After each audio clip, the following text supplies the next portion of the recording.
Apple, il faut qu'on parle. Si vous suivez un peu l'actu tech, vous savez sûrement qu'Apple vient, comme tous les ans, de présenter sa nouvelle fournée de produits. Cette année, on aura donc droit à une nouvelle montre connectée, la Watch Series 10, à la 4e génération d'AirPods, à une mise à jour d'iOS et bien sûr à 4 nouveaux smartphones, les iPhone 16, 16 Plus, 16 Pro et 16 Pro Max. Alors comme à chaque fois, Apple nous en a mis plein la vue, réalisation ultra léchée depuis l'Apple Park, intervenants qui se succèdent pour présenter les nouveautés avec toujours plus de termes dithyrambiques, apparition obligatoire d'une star dans le dispositif, cette année c'était The Weeknd, etc. Et comme à chaque fois, c'est le branle-bas de combat pour les journalistes et les influenceurs tech, suspendus aux lèvres de Tim Cook et consorts. Et ça, c'est normal. Vu la cote de popularité des produits de la pomme auprès du grand public, la keynote annuelle est toujours un rendez-vous important et attendu. Mais nous, on va vous avouer un truc, on commence à se lasser un peu. On commence à se lasser du format, mais aussi et surtout du caractère de plus en plus déceptif de ces annonces et des produits qui vont avec, principalement les iPhones. Alors attention, petit disclaimer d'emblée, il n'est pas question de dire ici que les produits Apple sont mauvais ou moins bons que les autres. Chez les NUM, on est généralement assez satisfait de la marque à la pomme, au point d'ailleurs de se faire régulièrement accuser de fanboyisme, voire de corruption, un grand classique. Mais en fait, c'est juste factuel. Si les produits sortis par Apple, que ce soit l'iPhone, l'iPad, les MacBooks, les AirPods Pro, etc., reçoivent des bonnes notes, c'est parce qu'ils le méritent et qu'ils font leurs preuves sur notre protocole de test. Les iPhone 16, comme les autres produits présentés le 9 septembre dernier, seront probablement tout aussi réussis. On en aura le cœur net après nos tests en labo. Mais si aujourd'hui on ne compte pas remettre en cause l'excellence des produits Apple, parlons plutôt de leur nécessité. Concentrons-nous par exemple sur ces fameux iPhones. Au rayon des nouveautés, on a 2 boutons sur la tranche, dont un déjà présent sur les iPhone 15 Pro, ok. Un format plus grand et un module ultra grand angle au capteur mieux défini sur les modèles Pro, très bien. Un mode photo macro, pas mal. Et 2 nouvelles puces toujours plus performantes. Ça, c'est si on voit le verre à moitié plein.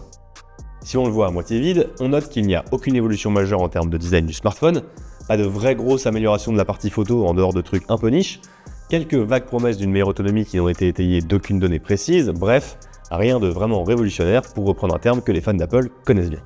De ce constat, on est en droit de se poser la question. Fallait-il sortir une nouvelle génération de smartphones quand la précédente fournée était déjà excellente et que la nouvelle n'apporte que d'infimes améliorations sur la partie hardware? Ne valait-il mieux pas se concentrer sur iOS et l'intégration de l'intelligence artificielle qui est en train de devenir le nerf de la guerre sur le marché de la téléphonie? D'autant que cette partie software, elle semble traîner la patte. On ne sait pas si c'est un choix délibéré ou si Apple était trop focus sur son Vision Pro pour se lancer dans d'autres projets, mais dans les faits, la marque à la pomme a pris du retard dans le domaine de l'IA. Google, que ce soit via Android, mais surtout sur ses propres pixels, s'est lancé dans ce chantier dès le début, détient son propre assistant IA, Gemini, propose déjà de nombreuses fonctionnalités et en prépare d'autres pour sa mise à jour automnale. De son côté, Apple a dû boucler un partenariat avec OpenAI, la maison mère de ChatGPT, pour injecter de l'IA dans iOS. Alors certes, Samsung a eu un peu la même démarche en s'associant à Google pour sa partie IA, mais avouez que c'est quand même un comble pour Apple, une marque qui s'était toujours démarquée par son goût pour l'innovation et par sa capacité à développer ses atouts en interne sans l'aide de personne. Cet accord avec OpenAI sonne un peu comme un constat d'échec pour Apple et pose d'ailleurs d'autres questions. Qu'arrivera-t-il quand l'accord arrivera à son terme? Y aura-t-il une forme de dépendance inédite ou est-ce qu'au contraire une IA maison est en cours de développement en interne? Mystère et boule de gomme. Le souci c'est que désormais ce retard, il est bien visible. Lors de sa keynote, Apple a bel et bien annoncé des nouveautés IA pour sa nouvelle fournée d'iPhone. On a par exemple la possibilité d'obtenir des infos sur un élément que l'on prend en photo, la recherche d'une photo ou d'une note directement à partir d'un prompt depuis l'écran d'accueil, l'amélioration d'un cliché en modifiant ou supprimant des éléments de décor, la génération de synthèse de mails ou de notifications, etc.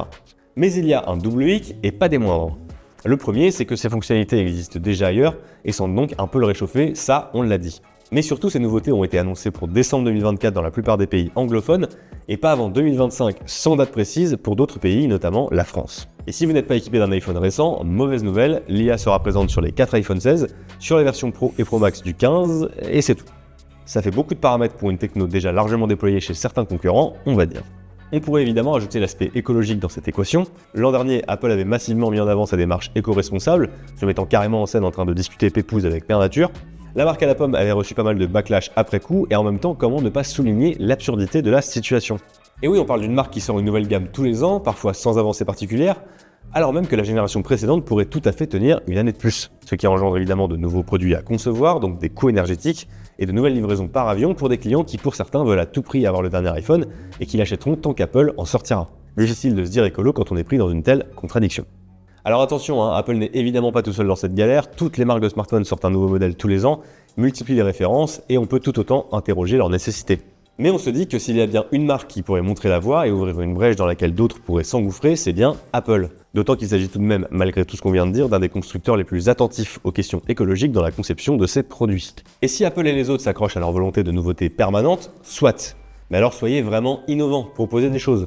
On a vu de vraies propositions ces dernières années. Google, on l'a dit, qui a tout misé sur la photo et l'IA sans trop faire flamber les prix. Nothing et sa grille visuelle très tranchée à base de glyphes lumineux, le développement des formats Flip et Fold, qui a encore beaucoup à faire pour plaire au plus grand nombre, mais qui ont au moins le mérite de laisser de la place pour les tentatives, comme on peut le voir chez Huawei et son Mate XT qui se plie en trois. Apple a une place prépondérante sur le marché des smartphones, mais comme l'a dit l'oncle d'un certain héros arachnéen, un grand pouvoir implique de grandes responsabilités. La marque à la pomme doit montrer l'exemple et continuer à innover si elle ne veut pas lasser même le plus dévoué de ses fanboys. Sa timidité commence d'ailleurs déjà à causer quelques remous, avec par exemple l'action en bourse qui s'est gentiment affaissée après la keynote du 9 septembre. Donc allez Apple, maintenant il faut se ressaisir. Bon, et vous inquiétez pas, on sera quand même au rendez-vous pour tester tous ces nouveaux produits Apple, et comme je disais plus tôt, on s'attend à du bon. Mais si vous pensiez changer cette année, ça peut valoir le coup d'attendre, de regarder chez d'autres constructeurs, ou tout simplement de prendre un iPhone 15, moins cher et probablement tout aussi performant que son nouveau grand frère. Si vous le prenez en reconditionné, c'est encore mieux.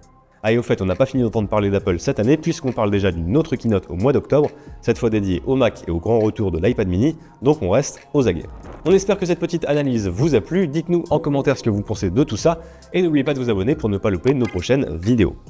On se retrouve très bientôt dans nos labos pour le test des iPhones, des AirPods, etc. Salut!